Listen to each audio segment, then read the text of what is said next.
नमस्कार। क्या आपको पता है कि काला मोतिया, जिसको हम ग्लोकोमा या काला मोतियाबिंद के नाम से भी जानते हैं, ये दुनिया में दृष्टि खोने की दूसरी सबसे ज़्यादा इम्पॉर्टेंट कॉज है। आज हम इसके बारे में बात करेंगे। मेरा नाम है डॉक्टर शुदिप्तो पकरासी। मैं मेदांता हॉस्पिटल में ऑफ्थल्मोलॉजी में चेयरमैन हूँ और काले मोतियाबिंद के बारे में आज हम बात करेंगे। काला मोतियाबिंद एक ऐसी स्थिति है आँख के अंदर जिसमें आँख का जो अंदर का प्रेशर होता है वो बढ़ जाता है। तो इसको समझने के लिए अगर मैं आपको एक आँख का मॉडल दिखाता हूँ, ये आँख के मॉडल में आपको समझ आएगा कि सामने की तरफ जो है इसको हम कॉर्निया बोलते हैं। इसके पीछे ये जो जगह है इसको आइरिस के नाम से जाना जाता है। पीछे एक लेंस होती है और यहाँ पर एक सिलरी बॉडी होती है। तो आँख के अंदर जैसे कोई भी बॉल के अंदर एक कहीं से पानी आता है और कहीं से निकलता है, आँख में इस जगह से आँख के अंदर पानी का प्रोडक्शन होता है। जब पानी यहाँ से आता है, वो पानी यहाँ से, जिसको हम नेत्र तरंग भी बोलते हैं, वो यहाँ से घुस के आगे के हिस्से में चली जाती है। वहाँ से जितनी इसकी एक्वास्यूमर जो पानी होता है वो यहाँ से साइड से आँख से एग्जिट होती है। तो ये हो गया आपका आँख का नलका, ये हो गई आपकी आँख की जो ड्रेन। जो यहाँ से आँख निकलती है, जो फ्लूइड, ये एक चाय की छन्नी की तरह होती है जो जिसके थ्रू पानी आँख के बाहर निकलता है। तो हम अगर देखते हैं काला मोतिया ऐसी स्थिति होती है जिसमें आँख का प्रेशर बढ़ जाता है। वो कैसे हो सकता है? दो तरीके हैं। तरीका नंबर 1 कि आँख में पानी ज़्यादा घुसे, दूसरा पानी आँख से बाहर ना आ पाए। तो इसमें आम तौर पे देखी जाती है कि पीछे जो यहाँ पर जो हिस्सा है, इससे जो पानी निकलती है यहाँ पर ब्लॉकेज आ जाती है। तो इसके फलस्वरूप आँख का प्रेशर बढ़ जाता है, जिसमें आँख का पीछे का जो हिस्सा है, यहाँ पर जितने भी नर्व आते हैं, ये नर्व एंडिंग से ऑप्टिक नर्व के द्वारा ये सारी हमारी जो रोशनी आती है ये दिमाग में जाती है। इसमें कोई डैमेज हो जाती है काला मोतिया के अंदर, इसमें क्या होता है कि आपके डैमेज शुरू हो जाते हैं। तो जो आपको दिखाई देता है वो धीरे धीरे कम हो जाती है। ये प्रोग्रेसिव एक बीमारी है जो बढ़ती ही जाती है और इसका समय के साथ अगर इसका इलाज ना किया गया तो इसमें पूरी नेत्र, पूरी रोशनी आँख जाने का खतरा होता है। काला मोतिया कुछ प्रकार के देखी जाती है। जो सबसे आम देखी जाती है वो ओपन एंगल ग्लोकोमा होती है।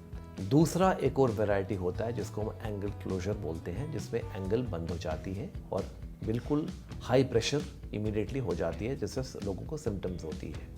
तीसरा एक वैरायटी होता है जो कंजेनाइटल ग्लोकोमा होता है, जो बचपन से ही देखा जाता है। चौथा कुछ समूह हैं जिनको हम कलेक्ट करके बोलते हैं सेकेंडरी ग्लोकोमा। ये कुछ कारण होती है। एक तो सबसे जो कॉमन है कि जो लोग स्टेरॉइड ज़्यादा लेते हैं उनमें काला मोतिया देखा जाता है, ये सेकेंडरी ग्लोकोमा होता है। कुछ लोगों में आंखों में ज़्यादा पिगमेंटेशन होती है, इसमें पिगमेंटरी ग्लोकोमा हो जाती है।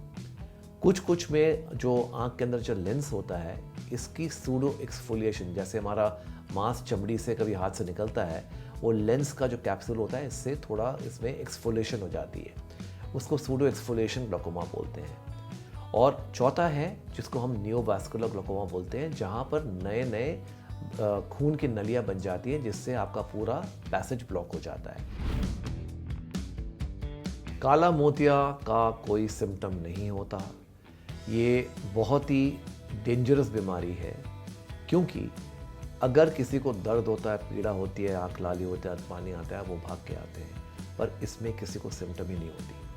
तो इसमें प्रॉब्लम क्या है? इसमें प्रॉब्लम ये होती है कि लाइट जो आँख के अंदर यहाँ से घुसती है पीछे, सारे एरिया में ये एक एक पॉइंट से एक एक नर्व इस नर्व से पीछे जाती है दिमाग में। तो जब मैं आपकी तरफ देख रहा हूँ, मेरे को इस साइड भी दिख रहा है, उस साइड भी दिख रहा है, क्योंकि रेटिना में इधर और इधर अलग अलग अलग अलग नर्व इसकी इंफॉर्मेशन लेके दिमाग में जा रहे हैं। काले मोतिया में इस हिस्से में जो पीछे ऑप्टिक नर्व होता है, यहाँ पर दबाव पड़ता है जिस जब प्रेशर हाई हो जाती है।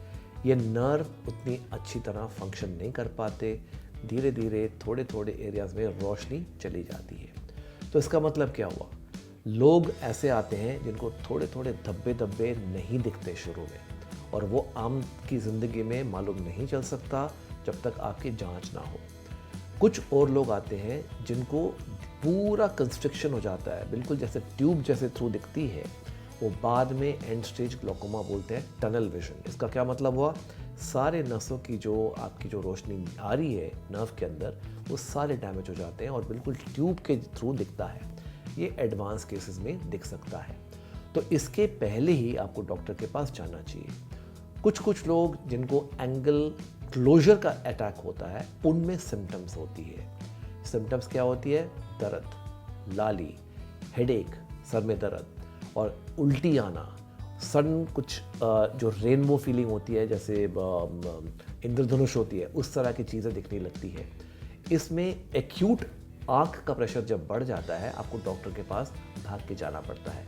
तो इसका पूरा जो हम मतलब अगर निकालें, काला मोतिया इतना डेंजरस बीमारी इसलिए है क्योंकि इसको सिम्टम्स होते नहीं हैं, आदमी को आमतौर पे मालूम नहीं चलता, और अगर किसी को प्रॉब्लम नहीं होती वो डॉक्टर के पास भी नहीं जाते।